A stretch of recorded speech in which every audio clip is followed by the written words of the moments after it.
নমস্কার। আজকের এই ভিডিওটায় আমি তোমাদের সঙ্গে শেয়ার করতে চলেছি 2 থেকে 3 হওয়ার পর আমাদের প্রথম ইন্টারন্যাশনাল ফ্লাইট জার্নি, মানে আমাদের ইন্ডিয়া যাওয়ার জার্নিটা। তো অস্মিত জন্মের পর প্রায় 15 মাস বিভিন্ন কারণে আমরা যেতে পারিনি। তারপর আমাদের টিকিট কাটা হয়েছে এবং ফাইনালি আজকে আমরা রওনা দিচ্ছি আমাদের বাড়ির উদ্দেশ্যে। তো এই জার্নিটাকে চিরকালের জন্য আমার টাইম লাইনে রেখে দেওয়ার জন্য এবং তোমাদের সঙ্গে শেয়ার করার জন্যই আমি মেনলি এটাকে আপলোড করছি। তো খুব সকাল সকালই আমরা বেরিয়ে পড়েছি আমাদের ফ্ল্যাট থেকে এবং এখন আমরা একটা উবের ধরে চলে এসেছি মন্ট্রিয়াল এয়ারপোর্টে। তো অস্মিত খুব সকাল সকাল উঠে পড়েছে। আজকে আমাদের ফ্লাইট আছে ওই 10:15 সকাল 10:15। তো আমরা এমিরেটাস দিয়ে যাচ্ছি, এমিরেটাস এয়ারলাইন্সে। আর ওটা দুবাইতে একটা হল্ট রয়েছে প্রায় 6.5 ঘন্টার। তো সকাল 7:15 নাগাদ আমরা এয়ারপোর্টে পৌঁছে গিয়েছিলাম। আর পৌঁছে গিয়েই আমরা চলে এসেছি লাগেজগুলোকে প্রথমে জমা করতে, মানে চেক ইনের জায়গাতে। তো আমাদের আজকে 4টে বড় বড় ব্যাগ হয়েছে, যেগুলোকে 23 কেজি মানে 23 কেজির মধ্যে রাখতে হবে, প্লাস একটা কেবিন ব্যাগ বা ক্যারি অন ব্যাগ, আর প্লাস 2টো ল্যাপটপ ব্যাগ। তো 7টা ব্যাগ হয়েছে টোটাল। তো মনে মনে খুবই ভয় লাগছে যে এত ভারী হয়েছে ব্যাগগুলো, 23 কেজি না পেরিয়ে যায়।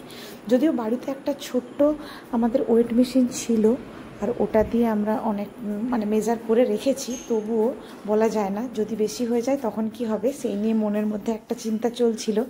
বাট চেক ইনের সময় দেখলাম যে 2টো লাগেজ 23.1 আর 23.2 হয়েছিল, বাট বাকি 2টো লাগেজ একটা ছিল পুরো 23 আর একটা ছিল 22.5।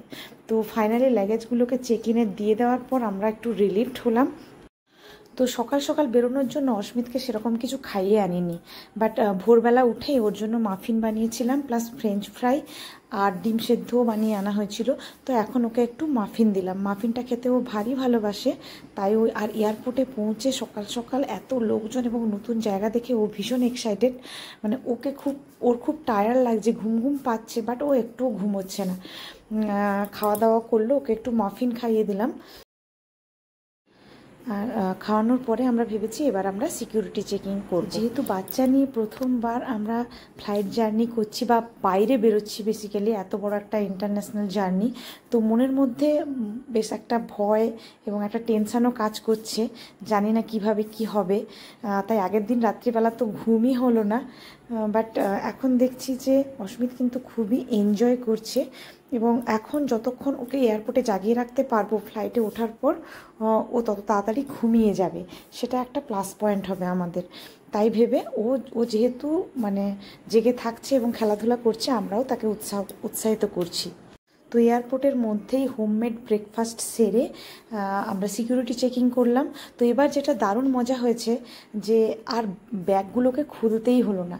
ব্যাগ খুলে আগে যেরকম সমস্ত কিছু বের করে দেখাতে হতো, এবারে সেসব কিছুই করতে হয়নি। শুধু নিজের সঙ্গে কোনো কিছু রাখা চলবে না, মোবাইল ফোন বা অন্য কোনো কিছুই নিজের সঙ্গে রাখা চলবে না, সবই ওই ট্রেতে দিয়ে দিতে হবে এবং ব্যাগগুলোকে আনওপেন অবস্থাতেই, মানে ক্লোজ অবস্থাতেই ট্রেতে দিয়ে দিতে হবে। তাহলেই সিকিউরিটি চেকিং হয়ে যাবে, যেটা আমার দারুণ লেগেছে। আমাদের প্রায় 2.5 বছর বাদে জার্নি করছি, তো এটা আগে জানা ছিল না, মনে হয় আগে থেকে কিছুদিন আগে থেকেই এগুলো স্টার্ট হয়ে গেছে। তো এটা বেশ ভালো হয়েছে, নইলে বারবার ব্যাগ খোলা এবং সব কিছু বের করা এটা ভীষণই বিরক্তিকর ছিল। তো যাই হোক, অস্মিতের ড্রেসটা আমি চেঞ্জ করে দিলাম, কারণ যেটা পরে ও এসেছিল মনে হলো ওটা পরে ও খুব একটা কমফোর্ট ফিল করছে না, তাই ফ্লাইটের মধ্যে ঘুমোতে ওর অসুবিধা হবে, তাই ভেবে ওর ড্রেসটা চেঞ্জ করে দিয়ে আমরা ফ্লাইটে বসার জন্য রেডি হয়ে গেলাম। কারণ বোর্ডিং স্টার্ট হয়ে গেছে ওই 9টা 9:30 নাগাদ। তো আমরা এই যে বোর্ডিং আমরা করে নিলাম এবং এই যে ফ্লাইটের মধ্যে আমরা ঢুকতে শুরু করে দিলাম। তো আমাদের সিটটা যখন টিকিট কাটা হয়েছিল তখনই বুক করা হয়েছিল এবং সিটটা একদম উইন্ডো সিট ছিল, বেশ ভালো ছিল। তবে ফ্লাইটের মধ্যে ঢুকে দেখছি যে এখন খুব একটা ফ্লাইটে ভিড় নেই, মানে অনেক সিটই ফাঁকা। তো প্রথমে এই যে বিজনেস ক্লাসের সিটগুলো দেখো কি সুন্দর। তো তারপরে এই যে ঢুকে গেছি আমাদের সিটটা যে পাশের যিনি ছিলেন উনি কিন্তু মানে পাশের সিটটা ফাঁকা ছিল, যেটা মানে খুবই ভালো হয়েছে, খুবই ভালো হয়েছে, অনেকটা রিল্যাক্সভাবে থাকা গেছে। আর আমি জানি না পাশে যদি কেউ থাকতেন তাহলে বোধহয় একটু অসুবিধেই হতো। তো যাই হোক, এটা সৌভাগ্যক্রমে আমাদের দুটো সিটই বুক ছিল, মানে আমরা দুজনই বসেছিলাম, পাশে কেউ ছিল না। তো এই যে আর ফ্লাইটটাকে দেখে এবং ফ্লাইটের ভিতরে ঢোকার পর এত নতুন জিনিস, এত সিট, এবং আমাদের যেহেতু একদম সামনের সিট ছিল, তো সামনে অনেকটা ফাঁকা স্পেসও ছিল যেখানে ওই ব্যাসিনেটটা রাখা যায়। তো কিন্তু ব্যাসিনেটটা আমরা রাখিনি, কারণ অস্মিত একটু লম্বা হয়ে গেছে ওই ব্যাসিনেটের তুলনায়, তো সেই জন্য ওটা রাখা হয়নি। বাট ফ্লাইটের ভেতরে যে সামনে অনেক জিনিসপত্র এবং অনেক স্পেস দেখে ও ভীষণ এক্সাইটেড হয়ে প্রচুর খেলাধুলা স্টার্ট করে দিয়েছিল।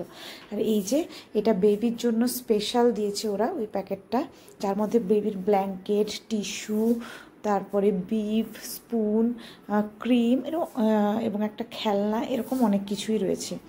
খুবই ভালো লেগেছে আমাদের ওটা। এই যে ওকে দেখছো, ও কিন্তু খুবই খেলাধুলা স্টার্ট করে দিয়েছে। এই সামনে সমস্ত জিনিসপত্রগুলো রয়েছে সেগুলো দেখছে, সেগুলো বের করছে আর ঢোকাচ্ছে।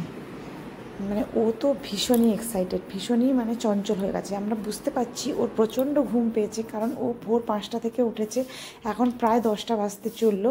তো রাত্রিবেলা ওর ঘুম ঠিক মতো হয়নি, কিন্তু তবুও ও কিন্তু জেগেই আছে, একটুও ঘুমাচ্ছে না। তো এই যে আমাদের ফ্লাইট টেক অফ করে দিয়েছে, আর ফ্লাইট টেক অফের সময় আমি ওকে কোলে নিয়ে নিয়েছিলাম এবং ব্রেস্ট ফিডিং করাচ্ছিলাম।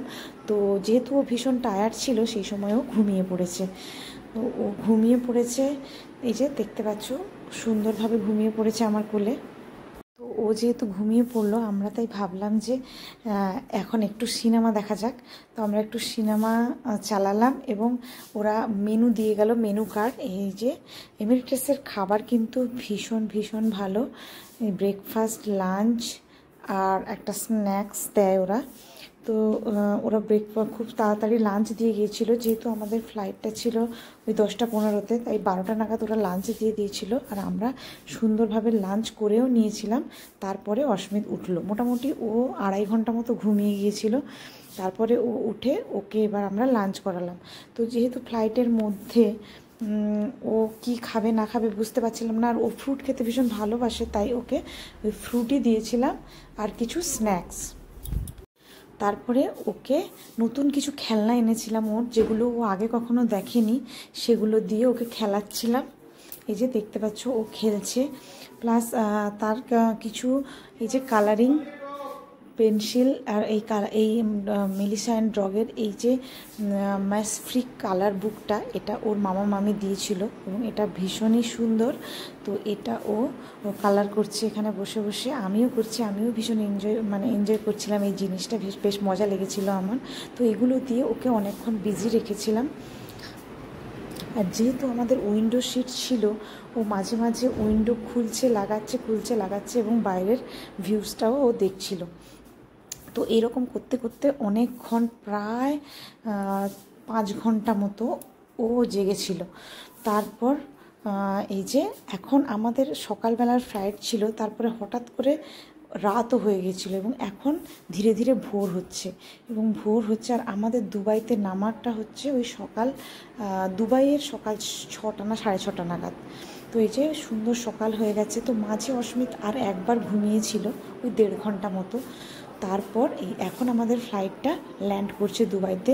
তো টোটাল এই জার্নিটা ছিল আমাদের 12 hours and 15 minutes। তার মধ্যে অস্মিত ঘুমিয়েছিল মাত্র ওই 4 ঘন্টা মতো, বাকি সময়টা কিন্তু 8 ঘন্টা 15 মিনিট ও কিন্তু জেগেছিল। এবং এই যে ল্যান্ডিংয়ের সময় আমরা অবাক হয়ে গেছি যে বাচ্চারা তো অনেক সময় ওই এয়ার প্রেসারের চেঞ্জের জন্য কান্নাকাটি করে, ও কিন্তু কান্নাকাটি করেনি। ও সুন্দর জানলার দিকে তাকিয়ে ও দেখছিল বাইরের পরিবেশটা, বাইরের কিভাবে ল্যান্ডিং হচ্ছে ও দেখছে।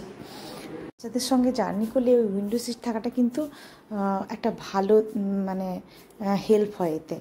তো যাই হোক, আমরা দুবাইতে নামলাম, আর দুবাইতে নামার পর আমি জানি না কেন আমাদের ভীষণ গরম লাগছিল, মনে হচ্ছিলো এসিগুলো কাজই করছে না। আর অস্মিতের সে সময় ঘুমও পেয়েছিল প্রচুর, কারণ তখন মন্ট্রিয়ালে প্রায় রাত 10টা। 10টা বা 10:30 এরকম। তো প্রচণ্ড কান্নাকাটি করছিল, মানে মাথা খারাপ হয়ে যাচ্ছিলো পুরো আমাদের। কিভাবে ওকে সামলাবো বুঝতেই পারছিলাম না। আমাদেরকেও ভীষণ গরম লাগছিল, আর ওকেও বোধহয় ভীষণ গরম লাগছিল। তাই ওকে আমরা ড্রেস চেঞ্জ করিয়ে একদম লাইট ওয়েট একটা, মানে একদম হালকা পাতলা একটা ড্রেস পরিয়ে দিলাম। তারপর দেখলাম, এবং একটু খাইয়ে দিলাম, তারপর দেখলাম ও অনেকটাই ফ্রি হয়ে গেল, মানে ঠিকঠাক হয়ে গেল। ও খেলাধুলা করলো। তারপর ওর বাবা ওকে ফ্লাইটের মধ্যে ওকে এয়ারপোর্টেই ওকে ঘুম পাড়িয়ে দিয়েছিল। তো ও ঘুমাচ্ছিল, প্রায় 1 ঘন্টা মতো ঘুমিয়েছিল। রয়েছে সুন্দর একটা পার্ক বাচ্চাদের খেলার মতো, তো ওখানে ওকে আমরা নিয়ে গিয়েছিলাম। ও একটু খেলাধুলা করছিল, বাট লেওভারটা ছিল অনেক বেশি, প্রায় 6.5 ঘন্টা মতো। তো শেষের দিকে ও একটু টায়ার্ড হয়ে গিয়েছিলো, ভীষণ কাঁদছিল, ঘুম পেয়েছিল ওর খুব, কারণ সেভাবে তো সারাদিন ঘুমায়নি। আর মন্ট্রিয়ালে এখন গভীর রাত, প্রায় রাত 3টা 4টা নাগাদ। তো এরপরে যখন আমরা দুবাই থেকে কলকাতার ফ্লাইটে উঠলাম, উঠেই কিন্তু ও ঘুমিয়ে গেল, এবং পুরো 4 ঘন্টা, পুরো যে 4 ঘন্টা 15 মিনিটের ফ্লাইট ছিল, ও কিন্তু ঘুমিয়ে কাটিয়েছিল।